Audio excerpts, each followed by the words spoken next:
Na Bagman. Welcome everyone to another edition of Bagman, and I guess since Craig's on the screen now, over to Craig.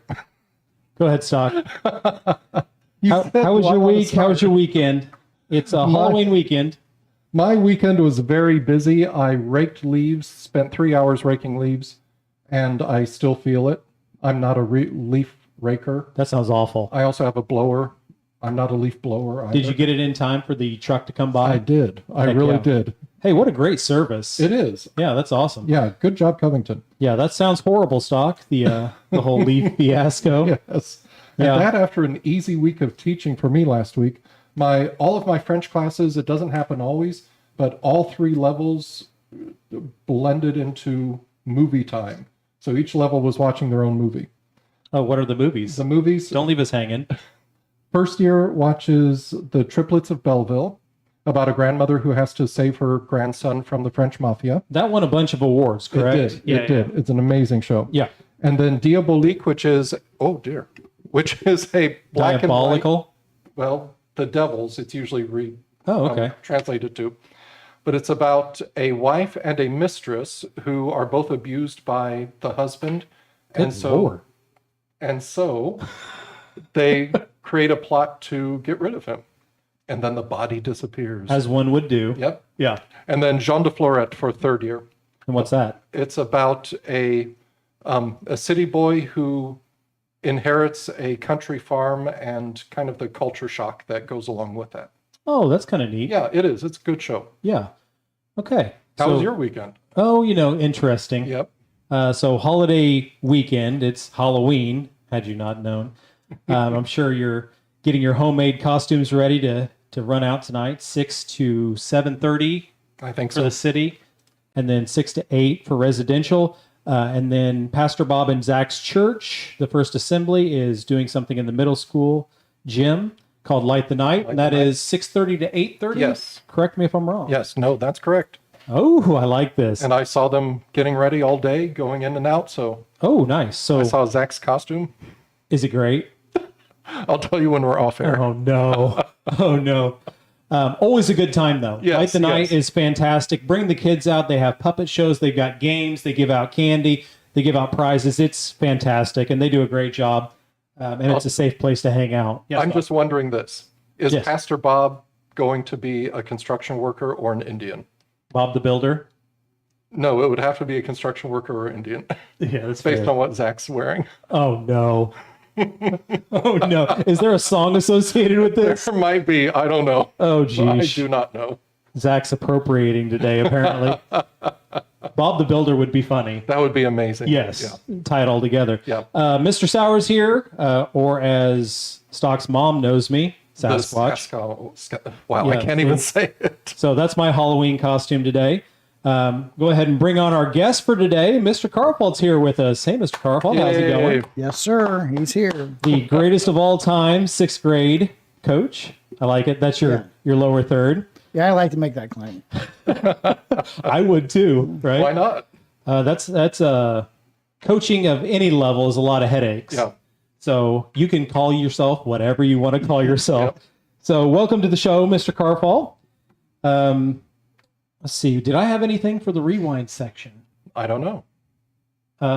I did not get my debit card violated today, so that's a good day. That's about it. Ty brought in the white McDonald's bucket, so I now have all 3. Hype. Just in time for Halloween. Just in time. Also, last Thursday was my birthday. I do accept late birthday wishes. Oh, my goodness. So, yeah, let's talk about that. How'd your birthday go? I saw you got a bunch of desserts brought in. I got a bunch of desserts. Everything was pumpkin themed, and it was all delicious. We had a pumpkin cobbler, pumpkin pie, a pumpkin dip. Oh my gosh, it was all good.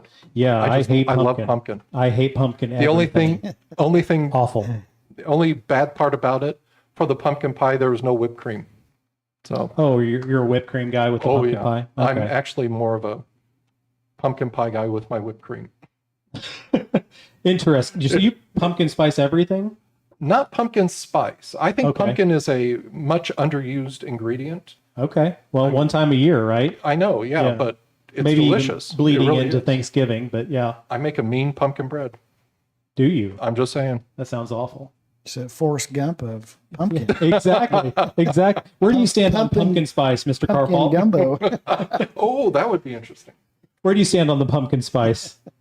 Are you a pumpkin spice fan or are you anti-pumpkin? I'm anti-pumpkin. Same. Really? Same. This is going to be a good podcast. Well, we'll get Trish and I will get you next week. Oh my goodness, that does not surprise me. All right, so rewind section's over. We've got a lot of stuff to talk with Mr. Karrfalt. He's kind of got his hand in everything. If you didn't know, he's a big proponent of sports, athletics here at Covington High School, even down to Covington Middle School. And he's our technology director as well. And he and Chris together put together a fantastic team. And Are we going to get Chris on here? well, I keep trying to bully him into it, but Is it bullying or is it conflict? oh, that's a good question. At this point, it's bullying. Okay. It's repeated. I'm trying to make sure there's an imbalance of power. So at this point, yeah, just subtle bullying. Okay. But Mr. Karrfalt is our director of technology here at Covington Community School Corporation. That's umbrella wide, right? Yeah. The whole corporation. Oh, yeah. And so we'll talk about that a little bit later on, and then we'll hit the speed round with him. All right. So jumping into it, Mr. Karrfalt, I always see you out at football games, and I see you at basketball stuff, and you make yourself well known. So what are you involved in when it comes to Trojan athletics? Well, it seems like have been coaching for quite a long time. Jesus, years go by before you even know it. Right. I jumped into the coaching right away, and then when I got here to Covington, got into football, and late Coach Kent Cheesem got me into coaching basketball, which I did not play in high school. But he ensured me that as long as you can coach, you can pick up the basketball. Oh, absolutely, right? And he was correct. I made the transition. It took me a couple years, but I feel like I transitioned to basketball because I was a wrestler. Oh, yeah. But I have grown to find a passion in basketball, and Well, that's good. here at Covington, it makes it easy because we've always had a strong basketball program. But, Yeah. yeah. So And shout out to Mr. Morgan. He's looking on Yep. and coming on during sometime in the basketball Yep. season. We're But looking that starts forward to that. tomorrow. correct. Oh my goodness! Yeah. No. Well, for the girls. Yeah. So boys start next Monday. Week from if today. you guys didn't know, girls scrimmage is here, I believe. Is that correct? Yes. Against Crawfordsville tomorrow. So if you've not seen Callie this week, you wouldn't know that because she's really hyped about it. But girls are scrimmaging here tomorrow. So And we that's have a- starting up. And then the boys probably early December, I'm assuming. Yeah, I think it's late November. Yeah. Thanksgiving week. Oh, wow. They got into the Hilltopper Classic or something like that. Oh, okay. Illinois. Yeah. So Okay. that's kind of Hey, exciting. it runs up on top of you real It quick, really doesn't it? It Yeah. does. And So- we have a special basketball thing here on Wednesday. Oh, yeah. Yeah. We mentioned it last show, but the Wizards, Yeah, the Harlem Wizards, are Wizards. going to be across. Are you going to be playing in that, Mr. Karrfalt? No. I've heard Mr. Haig might be making an appearance. Of course, he's young, he's agile, Yeah. he's athletic. You just described me, Stock, except for none of those things. So that'll be fun for the whole family. I think it's like $15 a ticket. I think something so. like that. Yeah. 12 for kids pre-sale. I'm not sure what it is at the door, but it should be a fun night. So we're done with football here at Covington, and I've seen you at the football field as well. So what do you do for the football team here, Mr. Karrfalt? Well, starting last year and this year, was assistant for the high school team. Very cool. So yeah, it's a definite shift from basketball to football, but Exactly. I enjoy being with around the kids and coaching kids. And Yeah. And Alan put in the yards last year and put in the work, and yep. it's kind of cool to see. So then we transition into winter. Yeah, go ahead, Stock. Did you do chains for a while? No, No. Oh, chains. The chain game. Yeah. That's what they play over Who at South was on the Central. chain gang? This year? Just These- any year. yeah, they usually have parent volunteers. Okay. Yeah. All right. Yeah, this year I know Elmore was over there. Okay. Ryan's done it in the past. Dean Sowers has done it in the past as a pinch hitter, but not as full time. You don't want that full time. So we transition into basketball season, and you are the 6th grade basketball coach. Well, no. Let's see here. Oh, breaking news, everyone. Yeah, 2 years ago. good. Yeah, exactly. Yeah.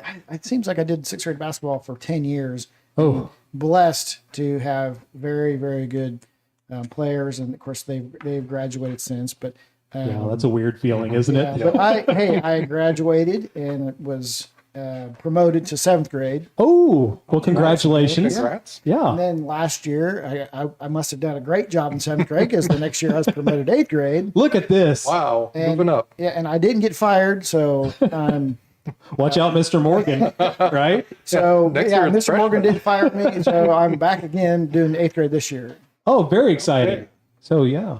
So, are you expecting big things out of this 8th grade group?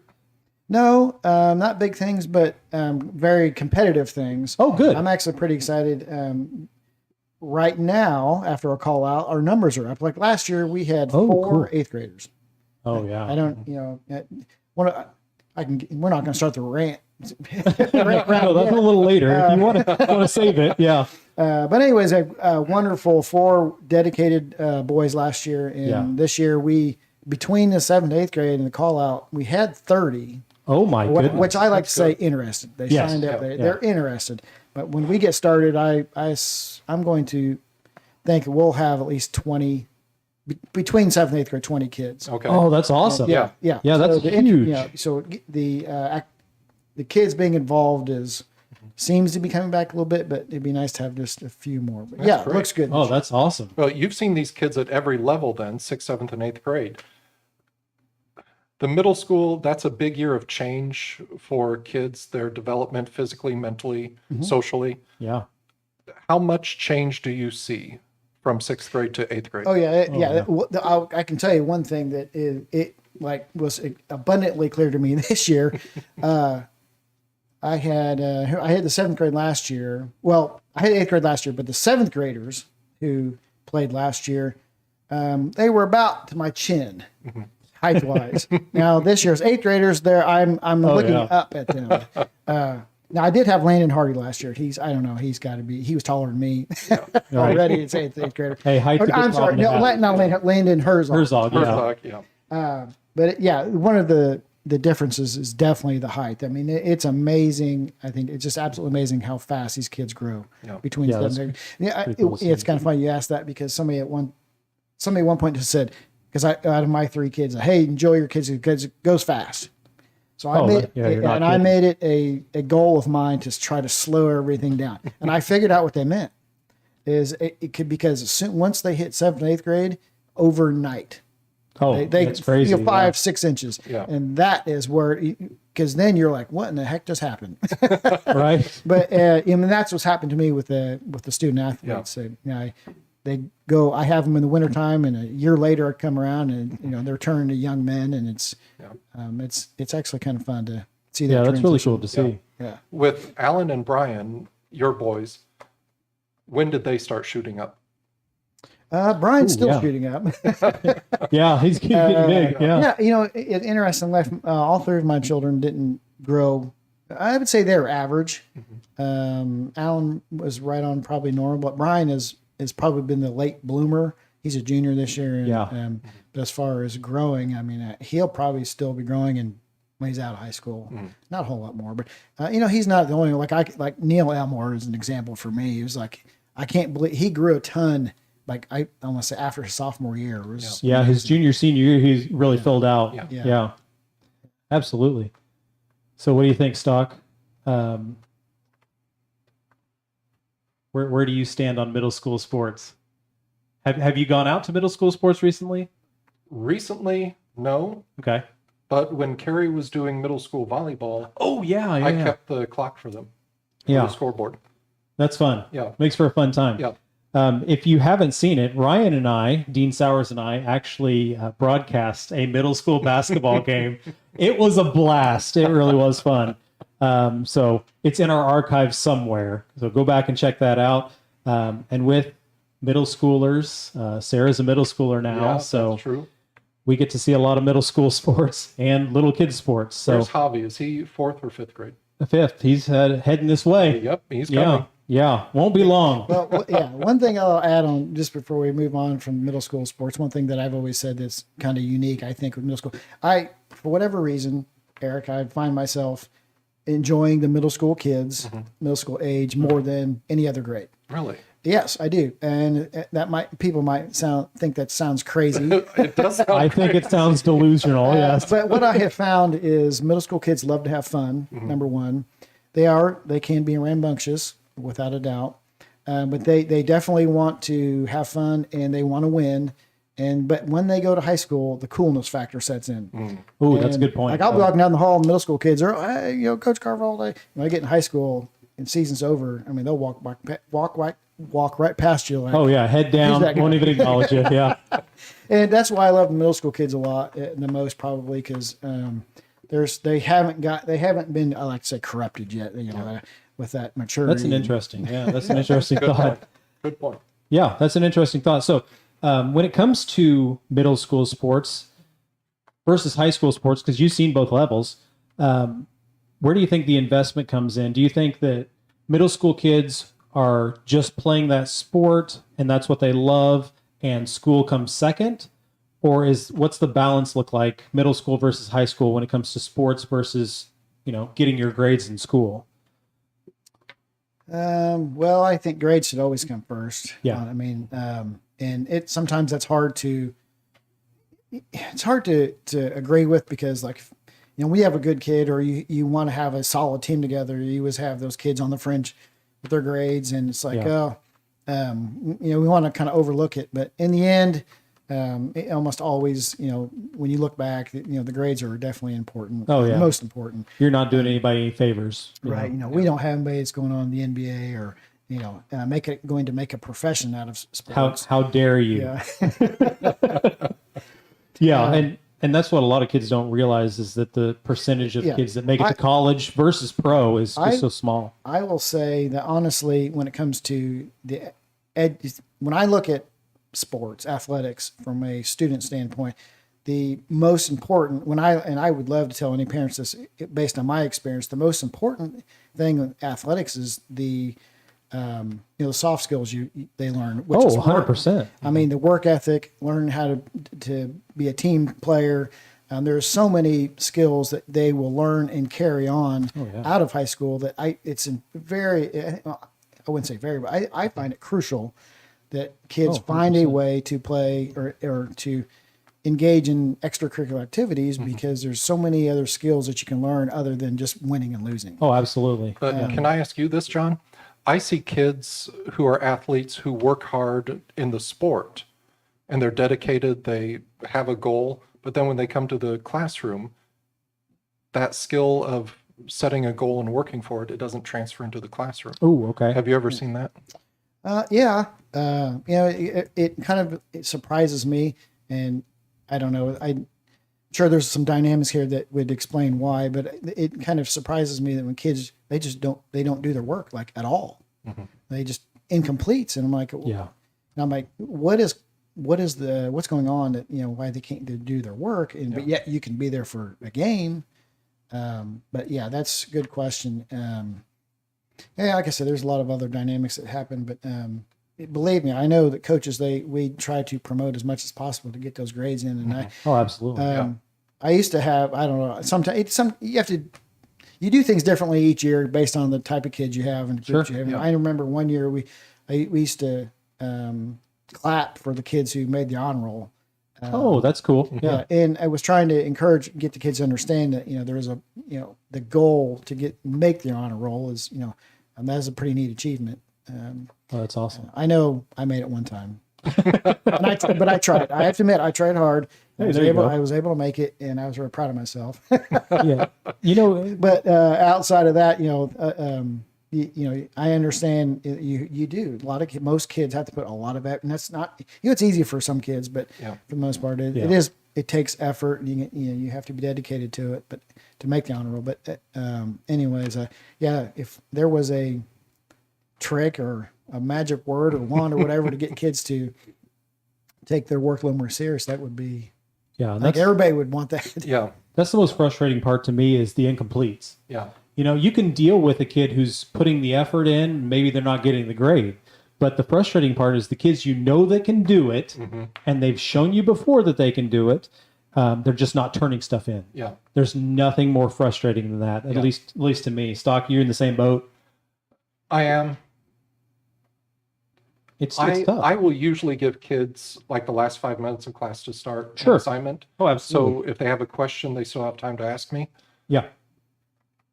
Even those who do start, some of them, whatever they do in class, that's what they do. Yeah. Once they leave that room, they don't give it a second thought. Yeah. And that communication piece is part of the soft skills that John was talking about, is it frustrates just asking for help even. Yeah. So if you don't understand it, that's one thing. That's what we're here for, right? Exactly. But if you just don't do it, there's nothing I can do to help you with that. That's more intrinsic, right? Yeah. That's built in. And with me teaching So French, it's frustrating. there are some things that, speaking ability is part of my curriculum. Yeah. Kids, and I understand this, they're afraid to talk because they don't want to make mistakes. They don't want to look like a fool in front of their friends. I get all that. Yeah. But I tell them, I don't know how you're doing unless you try. I need some place where I can start and help you. If you make a mistake, I'll help you. If you get it right, I'll congratulate you. But I need to know where you are. Yeah. And that's one of the things when I realized that I could just make a fool of myself and things would still go on, life would still go on and nothing would really come of it. Life's a lot easier then, right? You can look like Sasquatch and get along. Easiest Halloween costume ever. Exactly. Already built in. All right, Stock, we're to the rants. I know you got rants. I've got 2 rants. So I'm going to change your lower third while you're doing your first rant. Okay. And then I'll throw that out. Go ahead and start. Okay. My first rant is, and maybe you can tell me why this is, John. Cell phone screens. You get a message, you look at your phone, you're about to type it, and it goes blank. The second you're about to type it, it goes blank. Does this happen to you? It happens to me every single time. Then I have to double tap and swipe. Just stay on for half a second longer. Oh, that's funny. That's pretty funny. I hate that. Yeah. You know what I don't like when it comes to cell phones? What's that? So when your cell phone battery is dying, right, it starts blinking red. Yeah. Why? Save that power for an emergency call. I don't need that LED to keep reminding me that I don't remember to charge my cell phone, right? Yeah. So that's what frustrates me, but I get you. Yeah. All right. You had another rant. Second rant. Yes. There it is. The younger generation doesn't know how to be ladies and gentlemen. We're going to sound old if we talk about this. Well, everyone knows I'm old. So anyway. That's fair. No, young ladies don't know how to sit like ladies. Okay. And young gentlemen, they don't know how to act like gentlemen.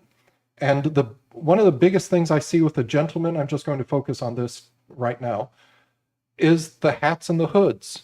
When you walk into a building, you take your hat off, you take your hood down. Yeah. That's just part of good. It's common courtesy. It's common courtesy. Yeah. No, it's just being polite. I see where that's going. I understand that. I have several examples that I'd rather not share live, but yeah, it does happen and it's frequent. But that's not something we get into at school, right? That's a home thing. Not anymore. Yeah. Yeah. That's a home thing. Unless we get to one of those teachable moments that we talk about where you can stop a kid and say, hey, that's not appropriate. That's not the way we do things. But based on the kid's home life, it maybe won't make sense to them. Yeah. And that's just something we kind of have to deal with. Do you see any of that stuff when it comes to manipulating technology, Mr. Karrfalt? to where kids don't know appropriate behavior or don't want to follow appropriate behavior? Oh, I don't think necessarily along those lines, but I have just recently feel like to a point technology's become a necessary evil. Yeah, I guess. I'd agree. I think it's made our culture more lazy. And I don't know that it's overly a bad thing, but I think it has had consequences.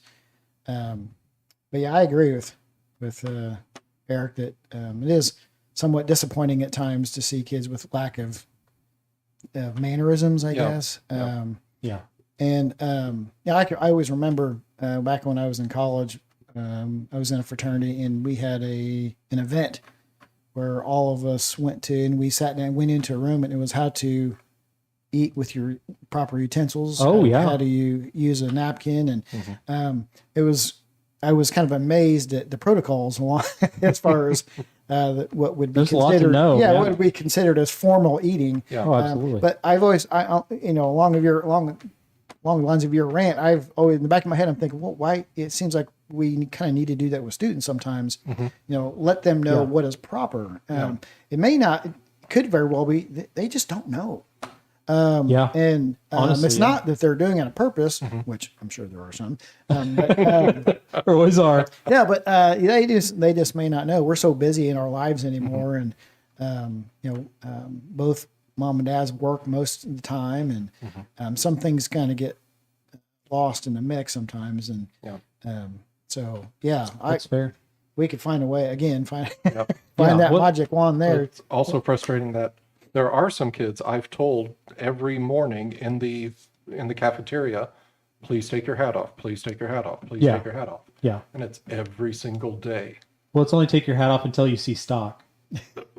Doesn't it click? Yeah. When does it click? Why isn't it clicking? I don't know. I don't know Yeah. either. And we've talked about this before, Stock, but do you remember me proposing the idea of the success in high school course? Yeah. So when I got to college, and I'm sure several people had the same experience, when I got to DAC as well as Indiana State, if you know my background, both times we had a success in college course, and you get credit for it. But it's basically, here's how things work on campus. And maybe we look into a life skills. This is how things are actually supposed to go. Yeah. And get back to that point. I don't know. It's interesting. Yeah. Interesting. Mr. Karrfalt, do you have any rants you want to unload on us? No, not really. Things are going pretty good. For Yeah. me and around me, I guess. Yeah, knock on wood, right? Yeah. Well, excellent. So that takes us to the technology portion. This is a big one. So we talk about technology being a necessary evil, right? Stock and I talk a lot about investment. So I'll just put this out to you. Do you feel like technology helps or hurts investment in the school atmosphere, education, and outside of the classroom even? I think it helps, quite honestly, and I was actually talking to Mr. Scott Myers today. Shout out, Mr. Myers. Yeah, we need him on. Yeah, he's a great guy. Okay. Yeah, I'm sure he's got a wealth of knowledge as well. Yeah, just got back from a trip too. Yeah. Yeah. I was kind of complaining that I know the rant session's over. Yeah, rant. We can bring it back. The wealth of information and knowledge at students' fingertips is amazing. It's just, and it only gets more every year. It gets even more amazing, and I don't think kids understand how lucky they are at the tools that they have at their disposal that helps their education. Oh my goodness, the things that they have. I mean, because what technology does is, now I'm not a teacher, but I've learned over the years that there are 3-4 senses that teachers try to incorporate in their classrooms: is audio, visual, kinesthetic, and is that just the 3, or is there one more? I thought there was one more. Get them up and moving. There's more. Yeah. Well, anyways, technology can touch on all of those things, all the senses for learning, and I do think that they're incorporated in most all classes. So the level of education the kids are receiving is just, it's night and day compared to what it used to be. Especially the visual. I feel like I'm a visual learner. And I didn't, I wasn't afforded any of that kind of stuff. We didn't have Right. projectors in every classroom and internet or anything like that. So I do think that it is a benefit. But I think most teachers take advantage of a lot of the tools that they have. But the students, on the other hand, I kind of feel like they're no different than they were 30 years ago. Yeah, it's interesting. Yeah. Yeah. But so if students take it to understood that and took advantage of that, I think that they would take ownership in their education a little more. But Yeah. Can I ask you something, John? There's always going to be a generational divide between teachers and students. With technology, the kids are more comfortable with it. Many of the older teachers, like myself, yeah, we have to learn about it. We still sometimes like to do things the old way, pencil and paper. How do you get my generation comfortable enough with the technology to show the kids how it can be useful in their Right. education? That's a good question. Yeah. yeah, and I struggled with that exact question many years ago, and I felt like I found the answer. And the answer, the difference between this generation, older generation, is the ability to see what you can't see. Yeah. Okay, explain. And so what I mean by that is when you're looking at a computer screen, you're looking at it and you see it, okay? But with computers, you make a click to go somewhere else. But to make things much easier, you need to know what that click where it'll take you. And in my experience, I feel that I have found that older generation, not everybody, but some of the really older generation for sure. Yeah. And I theorize that it's just the way they were educated. That was the way they brought up. They struggle the generation improves over generations. But what I found that is it is very difficult for older generations to not be able to see in their head what they can't see. And my late mother-in-law, I had that conversation with her, and that's kind of what came up. Because she taught business at North Vermilion years ago. And kind of came up, we discussed and kind of thought, what it comes down to. And when I talk to different generations, that is one of the things that always pops up. They're like, where do I go? How do I go there? Well, kids who are native digital natives now, excuse me, they've grown up with technology. Sure. They don't know anything different. I have one child who's a junior now. He's going to turn 17 here pretty soon. And he doesn't know what life's like without a cell phone. Yeah. Honestly. He doesn't know what life's like without internet. Sure. So for them to build You need to ground him. yeah. So multitasking is quite easy for them. Yeah. Whereas the older generation, they didn't grow up with computers and it's all somewhat foreign to them. But to be able to understand how, programs and software works, every generation takes a little bit longer to figure out how it works. And how I try to work with older generation people is to tell them, take time, go through the program, get comfortable with how it flows and how it works, what steps are taken. And it seems like, the interactivity of the program seems a lot easier. So I don't know if that answers your question. Yeah. Does it? I don't know if there is an answer, honestly. Coming from the STEM field stock, I'll jump in on that. Okay. So up here in the STEM department, I am the STEM department, right? STEM is science, technology, engineering, and math. Yeah. And we look at just the difference in manner of thinking a lot. So like kids are taught to be rewired to be algorithmic thinkers, at least in the STEM field. So like you have an input and then you expect the output. There's conditional statements. If something happens, then this happens. And you kind of are pushed through the program that way. And it's kind of rewiring your brain from thinking like traditional into like a modern computer science world. So just jumping in real quick, that's kind of what I've seen, Yeah. So it's interesting. You said something, John, and brought something to my mind, and then you jumped in with STEM, and now it's gone. Well, that's why we have the note cards. Well, my note card's full, both sides. I can get you more note card stock. Here you go. That's called old age. Yeah, that's fair. It really is. I do have a couple things I wanted to bring up. Okay. So we had Mr. Holt on the program. Remember Joey Holt? Yep. Yeah, I did watch that podcast. Yeah, he's a fun dude. yeah. But it reminded me. So I went to his YouTube channel, his Yep. school YouTube channel, and one of the questions they asked on the CMS News back then was, "How do you feel about Chromebooks?" It was when the Chromebooks were first being rolled out. Okay, interesting. So Oh, I know what I was going to say. go ahead. Okay. I've got mine written down. Go ahead. That happens in old age too. Yes, You yes. do remember it eventually. We need a light bulb I animation. know. Ding. When I was hired at Covington, it was fall '96. That's when computers were being introduced into the classrooms, and I met Mrs. Hankins, Marilyn Hankins, Yep. who we love. I walked into my classroom, and she popped up from behind my desk and said, "Hi, I'm Marilyn," and she had wires in her hands, and just a great lady. But she always told the people, the older generation, you can't break it. If something happens, just turn it off and turn it back on. Yeah, there is some truth to that. Have you tried turning it off? Yeah. I do love ask that question. I still ask that question. Have you tried turning off, turn back on yet? Hey, Yeah. step one. Of course, I typically know why, already what the issue is, but I try to be nice sometimes. Have you tried turning off, turn back on? Yeah, just play along for a little bit, right?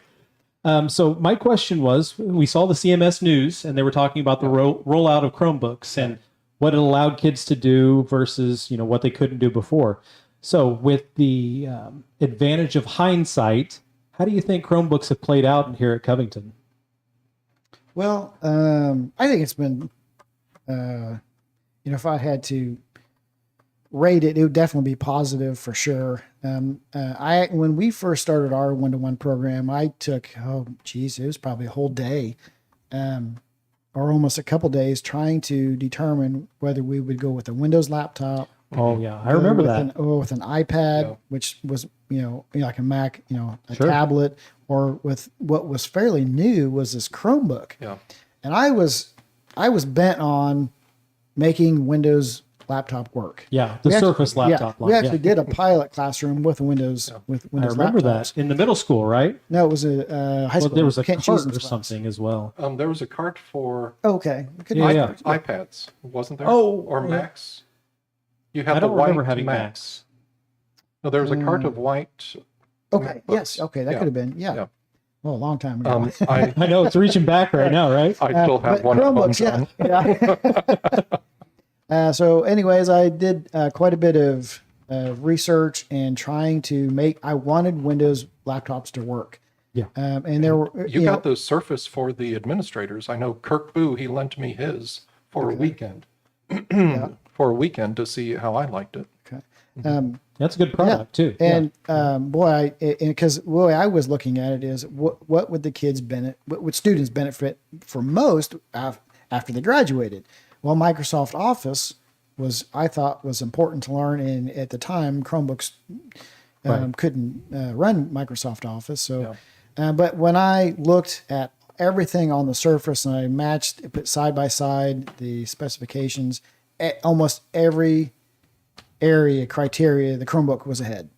And I mean, it was rugged, the ruggedness, the portability, the cost, the size, everything was online. It wasn't, whereas we could manage it remotely, and where it was with Windows machines.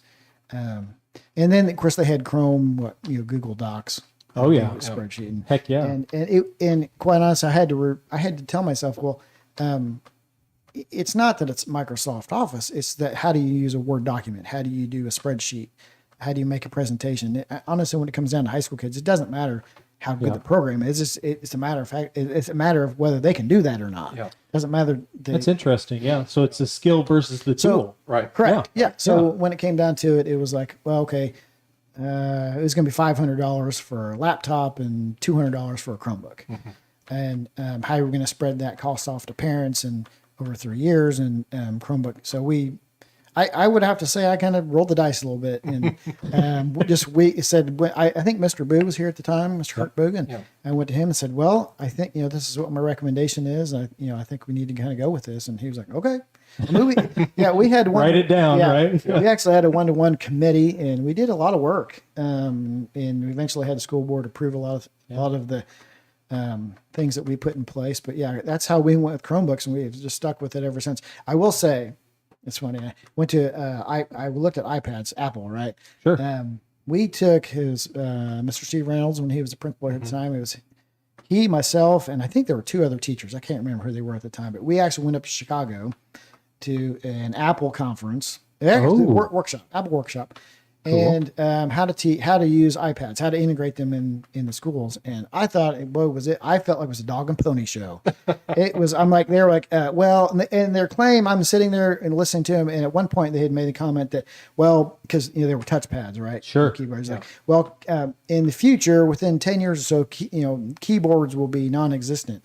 And I'm scratching my head. I'm thinking, are they actually saying this? Am I hearing real life? and I'm like, I kind of thought there is no, I worked before I got into education, I worked in a business office, and I'm like, no, number one, PCs and keyboards, they are not going away. They're always going to be there. Yeah. And, if, kids are going to have to use keyboards. So when I kind of heard, that was just one story, and I just never saw iPads being effective in the classroom. And I know some schools still use iPads. Yeah. But I've seen a lot transition away from iPads. Yeah, I know Los Angeles went like wholesale into iPads and had to give them all back. So they canceled their program. But you did get some iPads for the elementary, didn't you?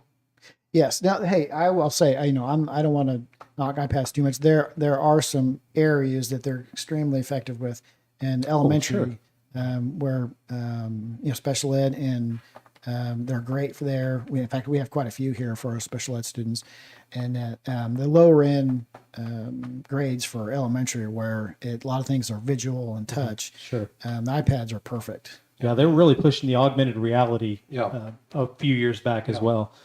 So that's pretty cool.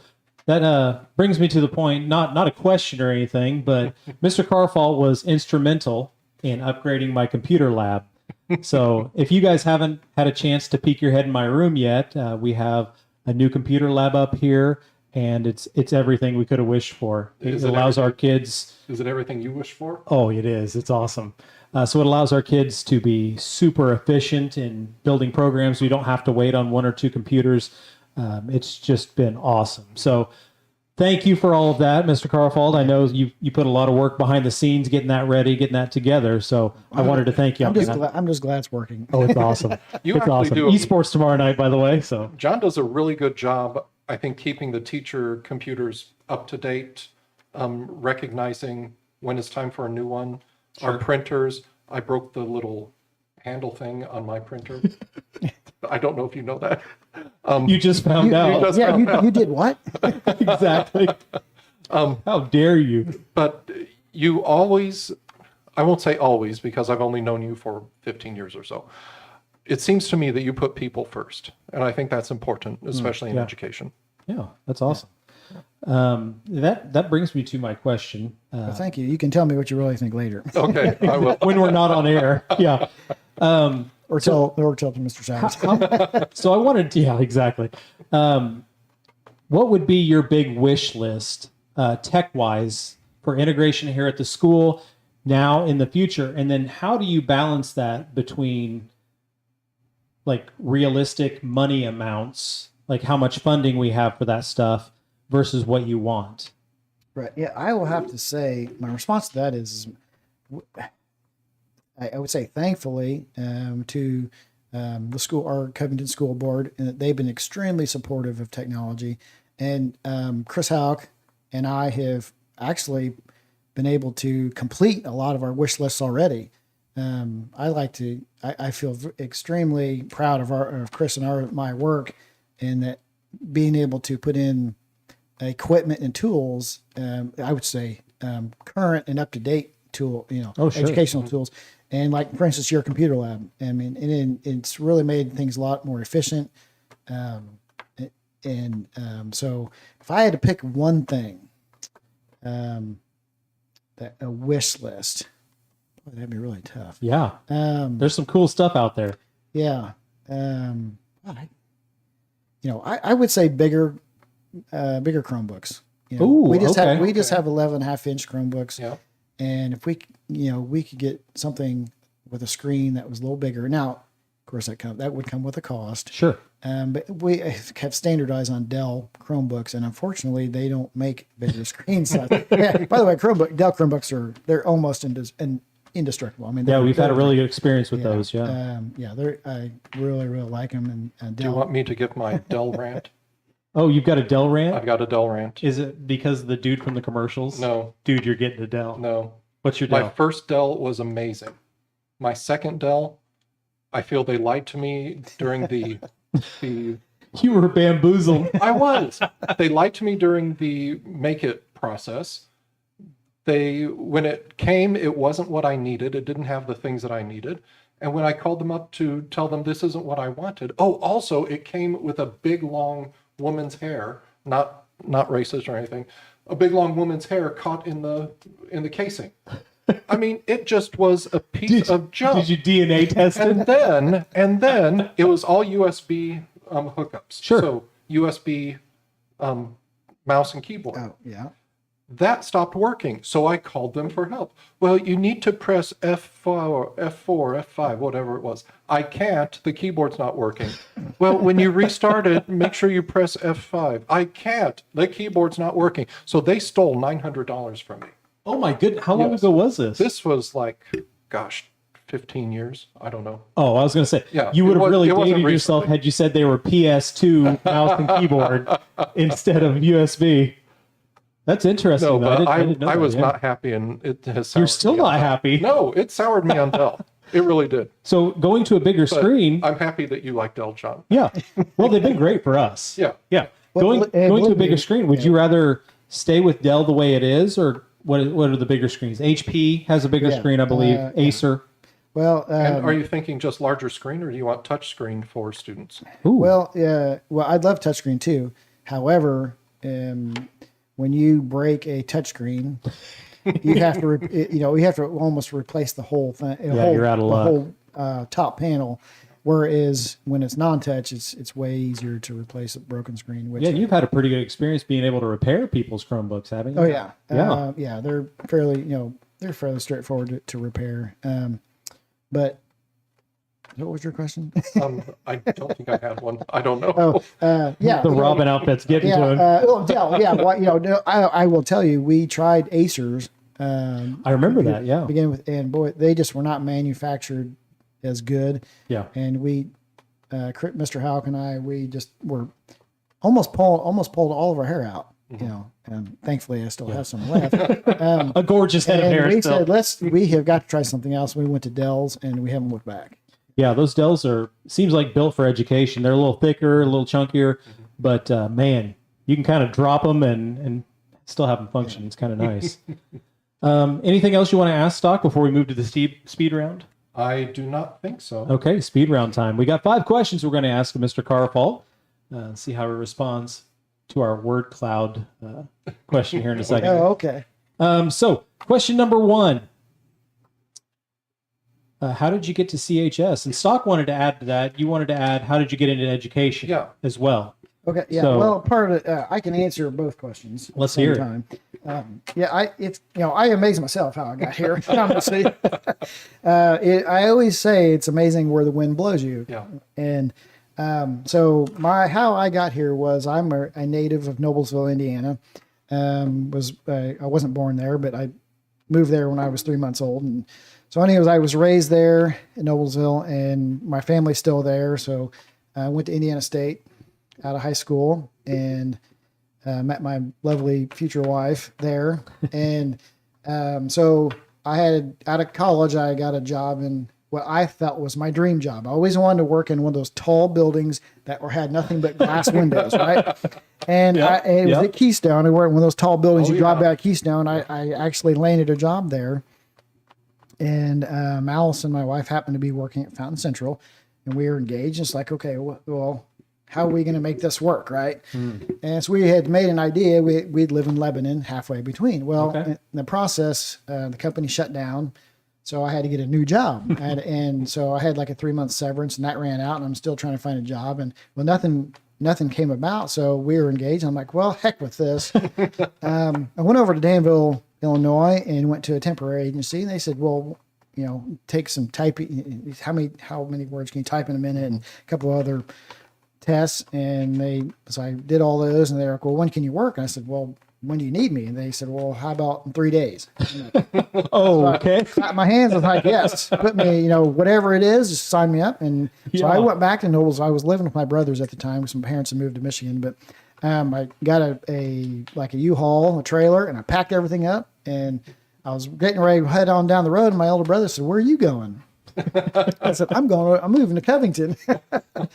And so we got a rental in town here at Covington, and I did temporary jobs for about a year, which were, I had a 4-year college degree, and I'm doing temporary jobs, but I wasn't one just to sit around. I had to do something. Yeah. And I'm kind of glad I went, you just keep working at stuff. It's amazing experience you find, but I had 3 temporary jobs, and they were amazing experiences. But at the same time, I couldn't just, stick with temporary jobs. But so we happened to be Allison happened to be at Nobles at one time. We were coming back. No, it was actually when I was moving over here. It was the summertime, school's out. And there used to be, a lot of people may not know this, but if you're in Covington, you drive to Indianapolis on 74, there used to be rest stops. Oh, yeah. Yeah. And if you pay attention, you can still see where they were at. Yeah. Yep. They kind of have them barricaded off. But anyways, we were coming to Covington. For whatever reason, we had to pull off and the rest stop when it was there at the time. And she gets out and she goes, and I'm driving the trailer and she's behind me. And we get out. She goes, I got this great idea. We're out of a car. I'm like, well, what is it? She goes, well, that Fountain Central, their technology person was leaving. She was going to Ivy Tech over in Indianapolis. Or IPUI, and the job would be open. That would be a great job for me, and I'd apply for it. So anyway, long story short, that's what happened. I got into Fountain Central and I was half time the first year, and I feel lucky because I got in at the grassroots when networks wiring was being pulled in schools, computers are going in, and I feel like I just got lucky in the same time. But anyways, I was at Fountain Central for 10 years. Oh, wow. A lot of blood, sweat, and tears there. Yeah. And you helped me get my driver's ed certification because you had that one. It was some sort of technology with a phone. That was a distance learning thing. Oh, Do okay. you remember what that was? Yep. Okay. Interesting. Yeah, small world. But yeah, 10 great years at Fountain Central, and job opened up here at Covington, or they were looking to add another position, and so I've been here for 17 years, I think. Yeah, wow. Oh, wow. Yeah, Been a minute. it's almost doubling my time. But it's that's how I got here. And I will be honest, I never felt like Covington was at home. Covington's unique for me because growing up in Noblesville Millers, Sure. the high school colors are black and gold. It's the county seat, Yep. and it's on the White River. So I'm like, you know what? Isn't the irony of that? Covington is black and gold. It's the county seat, and it's on the Wabash River. Don't even have to change the wardrobe. That's Right. great. Yeah, it's kind of interesting. So, but I feel blessed. Yeah. And how did I get an education? Well, Eric, There it is. there it is. Yeah, that's really cool. You were at a I- rest stop, and Allison said, "Apply." and I will say I've made a conscious decision to stay in education because number one, I enjoy the benefits of summers and being able to be outside. I was in my first job. I always say this. I remember I had a cubicle in my first job over in Keystone, and 8 to 5. And Oh, yeah. I know how it is to work those 8 to 5 jobs. And Allison was still at the Covington pool at the time, manager, I think. And I was thinking it's 70, 80 degrees outside, and I'm sitting inside. Get me out. And I didn't really like that. I like to be outside at times. And then, of course, that's probably one of the reasons I also like coaching. You get to, Oh, sure. move around a little bit. But anyways, I got that's an awesome. education, and I enjoyed it so much. I stayed in. I plugged away at it, and I've had a tremendous amount of fun and to learn. I've met a lot of new people. That's one of the I think one of the things that people don't realize about education is the number of people that you interact with is out of this world. It's crazy. Yeah. Definitely. Just think about all the cable you've pulled in your career at Fountain Central and here. I always laugh because when I walk, if people ever ask me, well, what do you think of when you walk down the hall? I said, I think of cabling. Looking overhead. I know where all it's going. I know what's above you, and I know how it all works. And, so. Oh, I love that. Kind of odd. Yeah. So that leads me to a question for Stock. Stock, what is your WPM? How fast do you type? Have you checked it in a while? Not in a while. Okay. I can tell you this. I did not take typing till I was in college. Really? Really. And I got a C because I was at 38 words with 4 mistakes. I'm hoping you're significantly faster I now. am significantly faster now. Okay, good. Good. Oh, that's John, great. did I put you on the spot? Go ahead. What year were you and Allison married? 96. That's the year I came to Covington. Oh, really? Hey, it was a banner year. It was. That was a great year. That was a good year for Covington. Yeah. Speaking of typing, I actually had an opportunity back in Noblesville sometime. There was a Christmas gathering or something like that. And my typing keyboard, it was typing back then. It wasn't keyboarding. Yeah. And I thanked it's probably the only teacher I ever thanked, honestly, is I thanked my typing teacher for teaching me how to type, because that was a skill. It was, you know what, Mr. Stockberger, you teach foreign language. Yeah. I've always equated keyboarding as a foreign language. You're right. It's a skill that you have to learn, but it's something you always keep with you. Yeah. And I thank my typing teacher, because it was a tremendous amount of benefit for me to learn technology, and it wasn't something that held me back. I see so many kids using their fingers now, and it's like I wish they would take their keyboarding more serious. But anyways, I've actually thought the same as you, and it's just amazing to think the letter E is this finger. Yeah. The letter J is this finger. Yep. I mean, there's a lot of processing that's going on. Yeah. make You that- don't even think about it once to you make get that past connection. Yeah. It's kind of cool. Okay. So that puts us down to the big one, the big question. So what does Trojan pride mean to you, Mr. Karrfalt? So what is Trojan pride? Trojan pride. Well, I heard you ask this question in previous podcasts. Sure. and I think that's a good question, because I think a lot of people have a different perspective on what Trojan pride means. Oh, absolutely. So And you even have more of a perspective because you've seen Mustang pride. yes, You've seen Oh, yeah. a business pride. I'm sure there were people proud of working in Trojan that pride. Yeah, Trojan pride to me is I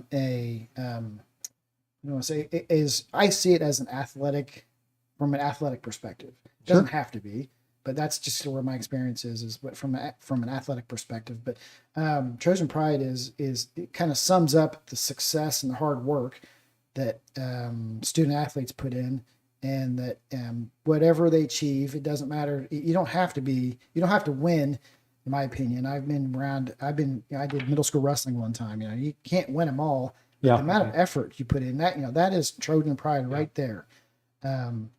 Even though you lost, that effort showed me, what Trojan pride is. And so it's just the sacrifice, the effort. And I think that is Trojan pride. And it's kind of funny because like I said, I was able to coach at Fountain Central for 5 or 6 years. And I found it funny now that we're at Covington. When I was at Fountain Central, whenever we played Covington, I always told every team that I coached over there was like, we don't lose to Covington. I don't care. Yeah, We just don't number lose. one. And I didn't know anything about Covington at the time. I'm like, that is one team we are not going to lose to. Rule number one. we don't lose yes, to Covington. exactly. And then I come over to Covington, and I'm like, let me tell you right now. My Covington teams, I'm telling you right now, Fountain Central, I tell my kids this every year. I said, they look at their calendar and they circle that Covington date. Yep. Because they don't care. I said, if they beat Covington, that they could lose the rest of the games. They had success. That's your season. Yeah. And it is really kind of, the irony of that is it's just, that's the way it is. And and I think that is it's really neat, to have that kind of pride. And I would say that Covington is just like, if in our conference, I think Covington is like the team everybody wants to be. Oh yeah.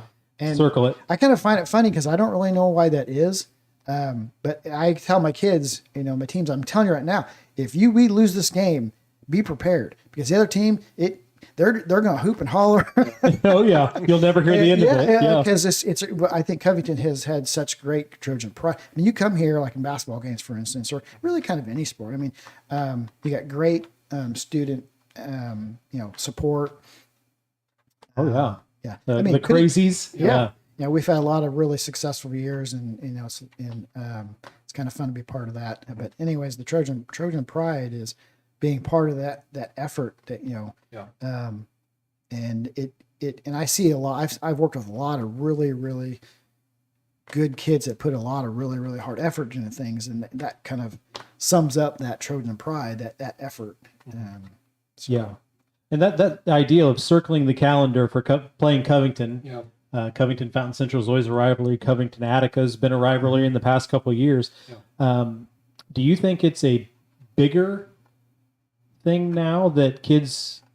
It's so easy for kids to make friends at other schools and talk to them on the phone and communicate with them all the time. In fact, I know it happens, and it's funny you asked that because I've had that experience. Because when I was growing up, I was 3-sport athlete, so I played sports from all year round, and they were the enemy, right? Oh yeah, other school, and you just didn't talk to them at all. But I had my son Alan started travel basketball in 3rd grade, and he developed some solid friendships with some kids up in Lafayette, and with social media now, I mean, it's just like in all of WRC schools, they I don't know. I'm not that generation. I don't know exactly how it works, but they do. They communicate with each other. It's crazy, yeah.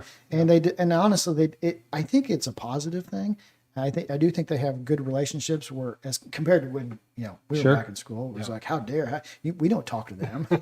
Well, it's funny because Alan was the first one that kind of introduced me to that idea because I was out at Wendy's doing their 4 for 4 one day, and Alan and a bunch of his buddies from basketball walked in. So and long ago, huh? It's been a while. Yeah. Well, it's been a long time, and I didn't recognize any of these kids. So Alan introduced me to these kids. He's from somewhere in Indianapolis or something like that, and he's played basketball against them. So it's a small world now, right? Yeah, I think really I think it goes along the lines of good sportsmanship. I see kids they'll help each other off the floor. Back then it was like, you don't help them up. Nope. But you walk right over them. Yeah. So I think it's pretty amazing. Yeah. Pretty neat. Can I ask you, what's the biggest difference? I don't want to get you in trouble with anyone here, though. What's the biggest difference you saw coming but from... he's going to ask anyways. Yeah. He's going to ask. Yeah, he's going to put it out there. Coming from Fountain Central to Covington, what's the biggest difference or what shocked you the most about coming to Covington? Oh, well, that's to me, again, based on my experience, is that football over at Fountain Central, the expectations, the mentality, the culture is night and day over here. But when you flip that season, we go from fall to spring to winter, and you have basketball. The culture, mentality, expectations are the same at Covington as it is at football over at Fountain Central. Yeah. I mean, I saw that immediately when I came over here. All the way down to middle school level, the expectations, the culture is just different. And I was actually, I think might have been 2 years ago, I was doing the high school statistic book, doing the book for the high school team, and I was at the bench at Fountain Central, and I had a Fountain Central parent come up to me and said, "Hey, what do for Covington basketball? What do you guys do? What do you do at practices?" Yeah. I just looked up at him. I said, "Believe me, we asked the same question about football." Right. Yep. They got that big banner with 1983. And it's just kind of funny how schools work that way. Yeah. They're like, you get a lot of farm kids, rural kids over at Fountain Central, and they're out they're out in the woods hunting or whatever it is. Yep. But we're in a city over here at Covington, so you get a lot of ball shooting. And it's crazy. It's only 6 miles. 6 miles from Covington to Fountain Central. Yeah. And that culture is crazily They different. even have the hub they could go to all year long, too. Yeah. exactly. But it's amazing. You drive down to the park down here at the park in Covington, and there's always kids shooting around. Yeah. Just this last weekend, when it got really why, cold. Why it's that way? I don't know. I just have been able. I've only chalked it up to it's just the community and kind of the culture of the community. Yeah. And that's the only thing I can and our communities no different than any other communities, and you have strong groups of kids come through, and I say the bell curve, right? It's Sure. up and down. You have up and down years, Right. and fortunately, when I started coaching, I was in a long curve up. I had some, being able to work with some fabulous kids. Yeah. Yes, yeah. That leads us to the question that most people struggle with, Stock. Courtesy of Emmy Bunch, who's doing this for the senior spotlights. Check out More Than 247 if you want to see those. Really cool short interviews with seniors. What song describes you, Mr. Me? Karrfalt? Oh my Yes. goodness. What song describes you? Yeah, I'm not gonna be able to say that. It's a tough one. Yeah. I can't. Yeah. But what's your favorite song? What do you always go back to? Or perform, or type of music? Stock, you would say mine is Sweet But Psycho. It's a great song. I heard there was a staff member earlier today. They had headphones or something like that, and I heard a student say, "Well, what are you listening to?" Oh, yeah. They said 80s and 90s, Oh, and that is me. the golden era. Yes, Yep. I love the 80s music I think is way better, or it's better than 90s, but that was the era I grew up in. Sure. But the 80s, there was a lot going on. Are you more the pop 80s or the hard rock 80s? Both. Ooh, Yeah. or I the like death mix. of I mix. disco. Yeah. In fact, I have an 80s mix or something. My there you favorites go. are a mix on my Amazon Prime Music. Now that's what I call music. Now that's what I call the 80s. Or those old Time Life things they used to sell. John's still on volume 1. I love it. Like one of my favorite, if I had to think of, I can tell you the performer, the musician, but George Thorogood. Ooh, there we go. Okay. When I think of myself, I like that. Yeah. Bad to the bone. Yeah. Not that I, not that I listen to George Thorogood all the time, but when I'm in by myself, I find myself listening to those songs a little longer than That's a good listen. That's a good listen. Wait, John's new lower third, back to the processor. Oh, I like it. I like it. Back to the So, motherboard. Stock, do you have any updates on the next question before I get into it? I will Other save than you're that. going to gang up on me next time? I will save that for next week. We Yeah. have a special guest coming next week Yeah. who will be on my side. Oh, man. Okay. Oh, The ego's inflated already. Already. Look at this. Already. All right. So, sock, shoe, shoe, or sock, shoe. yeah, that's kind of fun. Yeah, I heard this on another podcast, and I was trying to get my head around what are they talking about. Yeah. Jenny sent us a video. She did. She did. And we were our pre-discussion here before the podcast. When we got to that title that we were going to speak about, I start visualizing what do I do. All right. And Go through I that will have to process. say, without a doubt, it is sock, shoe, shoe. Oh, Thank you. ridiculous. Where are your pants at the time? wait, what? Well, they are Differently, man. because I thought of that too. And I thought it would be very difficult if it was sock, shoe, shoe, pants. Right? Just get a running start. That's why they had bell bottoms in the There it 70s. is. We figured it out. Jinkos in the 90s. Yes. Yeah. Now, if I was putting on my winter pants, well, okay. Oh, yeah. Well, stock Definitely ascribes pants to last. stock goes sock, pants, shoe, shoe. Because you don't want your toes getting caught in your pants hem. Okay. Well, And Trish has That's something the same to add. response I had.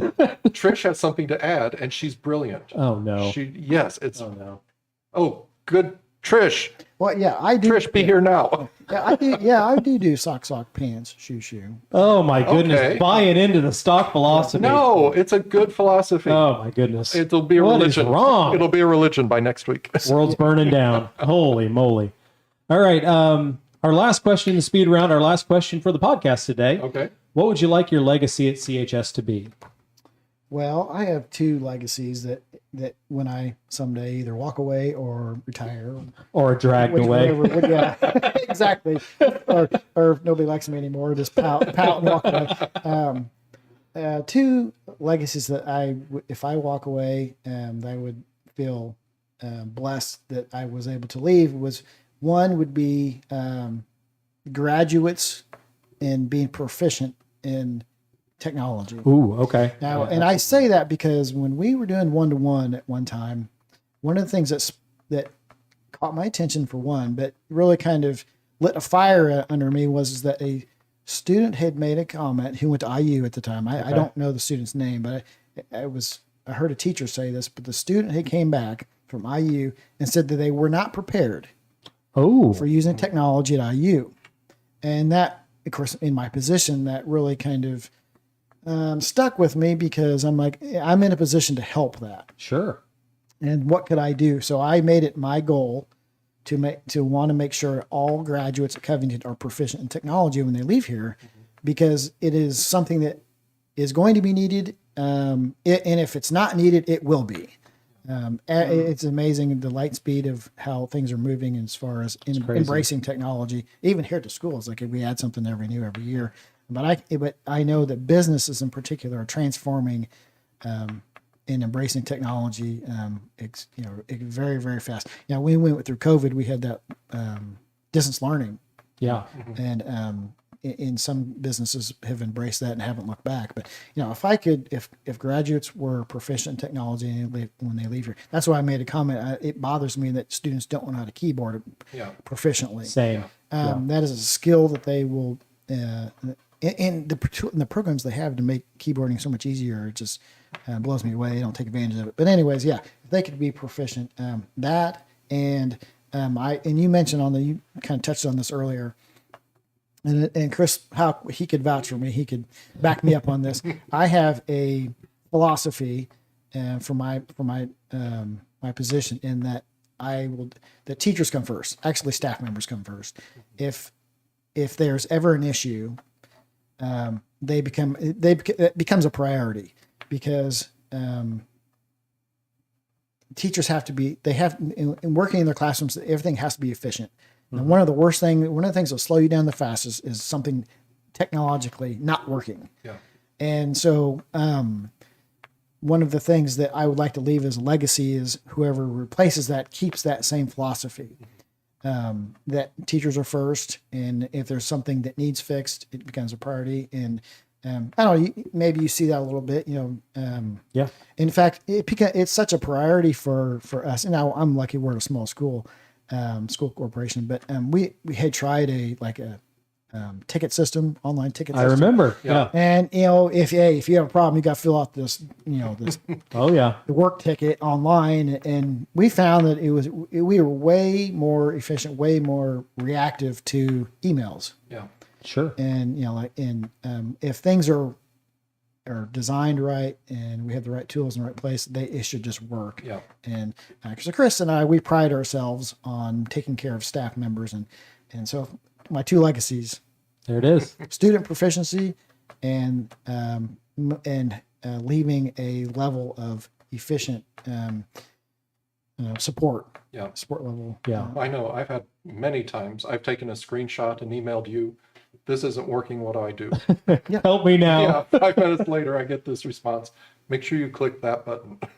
And to this day, being efficient from a support standpoint, everything is using technology now. Sure. And it kind of bothers me a little bit that I don't have that extra time sometimes to get to things as quick as I want to.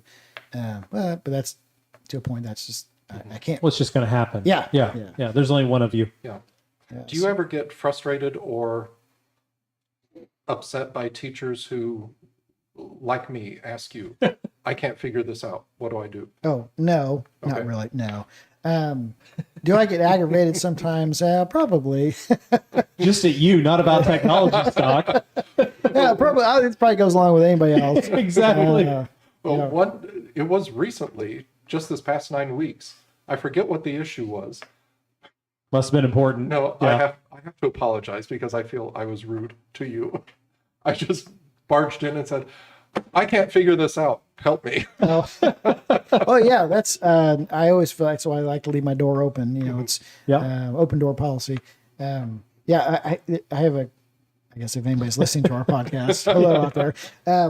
here's a secret tip for me, I guess, from a support standpoint is don't ever tell me, well, it can wait. Oh yeah. It will wait. And it's going to wait. Yeah. Whereas if you said, I need to have this right now, it's just kind of, I always kind of laugh at that. Teachers will email, well, I got this problem, but if you don't have time or I don't need it right away, Yeah. well, That's on the back burner now. okay, yeah. Exactly. Not that I think that way. It's just that, I do have a priority of making things or trying to have everything efficient as possible. Sure. From an employee standpoint, whether it's the office or teachers. And so far, it's almost double-edged sword because I think Mr. Houck and I are so efficient at times. Like we don't get to something, it's like, hey, wait a minute, what are they doing? But I like to compare myself to other schools. I like to try to see how efficient and proactive other schools are. And I like to think that Chris and I are, we hold a high level. Yeah, he does do a great job. Kevin's Great job. that we have wonderful employees here, so it gets me a chance to get out and see people. Yeah, that's half the fun, right? Exactly. All right. Anything else before I close her down, Stock? I want to Not throw on the new my email account. address out there. Not on my account. Okay. Oh, just quick question. Yeah. That HEC conference we went to, I think that's what it was called, many years ago. I got a free Chromebook. We both got free Chromebooks. Sweet. Are they still doing that? Oh yeah. They skip COVID year. Yeah. But yeah, no, they still every year they still have that heck con. Those are some good free gifts that they give out. The swag bags. Yeah. Sweet. Amazing. Well, before you sign off, I Sure. want to thank you for inviting me here. Absolutely. Hey, thanks for coming on. I laughed when Mr. Beaver was on here. He claimed Hey, that the only reason why he's on there because nobody else would. He's a gem, isn't he? He's great. We'll have to have him back on. Oh, yeah. He's a fun one. Let's have you guys on together. Oh, yeah, that'd be fun. Oh my gosh! Hey, Yeah. well, that would be comedy hour, and we could do that. Heck yeah. We got extra mics. Anything before we sign off, Stock? If you're Halloweening tonight, be careful. Oh, yeah. Double check your candy. Remember Zach Messick and what's his church? Assembly? Pastor Bob. Bob They are Fairchild. doing their Light the Night. Light the Night, which is a safe space for kids Yeah. to be with And costumes. It's or a super without. fun time. Yeah. It is. And a lot of the high school kids are helping. He gets a lot of investment from the kids, so we need to And Zach take some has a notes, I costume on. guess. Last thing I want to mention is I think we can share it now. Okay. We've got a confirmation from Mr. Scott. He's going to come on and Okay, do some yes. comment sections for us. Maybe once a month, maybe longer. I don't know. Kind of depends on how much feedback we get. But we've created a new email address, bagman@chs247.com. That goes straight to my cell phone. If you have a question, comment, or suggestion you want to send his way, send it that way. If you have comments about the show, suggestions about the show, send them to the same email Yep. address. So it's bagman@chs247.com. I'm sure Mr. Karrfalt will be flaming us later at the bagman@chs247.com. But we thank him for coming on. Great time. Yep. Great talk. Thanks everybody for coming to listen. Thanks everybody who's watching this on replay. I know Halloween's tonight, so we'll see you down the road. Later, everybody. Bye.